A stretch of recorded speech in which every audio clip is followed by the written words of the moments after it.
Nos xulgados de Lugo quedou visto para sentenza o xuízo contra o home denunciado o verán pasado por presuntamente violar unha vaca nunha explotación gandeira en Castro de Rei. A vista celebrouse sen a presenza do acusado. A súa defensa pediu a libre absolución por falta de probas, mentres a Fiscalía sostén que hai indicios suficientes para vinculalo cun delito leve de maltrato animal. Os feitos tiveron lugar na madrugada do 29 de xuño nesta granxa da aldea de Triabá. Foi a nai do dono da explotación a que se percatou de que algo pasaba na corte polo ruido que facían as vacas. Cando se asomou, viu un home detrás dunha delas, atada polo pescozo e o rabo e subido a un banco, como tamén confirmou o propio gandeiro. Ademais, dixo no xuízo que o acusado lle recoñecera que sometera o animal a unha práctica sexual. Non estou satisfeito porque me parece unha tomadura de pelo que, claro, ao ser a miña palabra contra a del, que non hai unha cámara que o ratifique, que non se cite a Garda Civil, diante de onde reconoceu os feitos o acusado.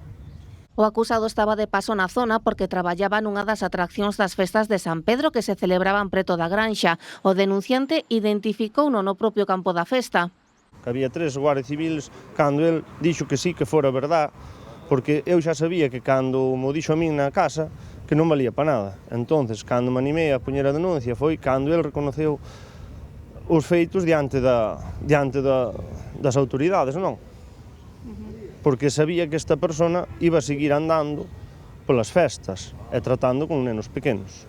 O acusado non se presentou ao xuízo e a súa letrada solicitou a súa libre absolución. La defensa, en primer lugar, mantiene que no quedan acreditados los hechos, o sea, que mi cliente no cometió esos hechos y que para el hipotético caso de que los hubiese cometido, entendemos que tal y como está regulado a día de hoy ese delito en el Código Penal, que queda mucho por avanzar en la protección jurídica de los animales, pues que no sería constitutivo de delito, tal y como está tipificado.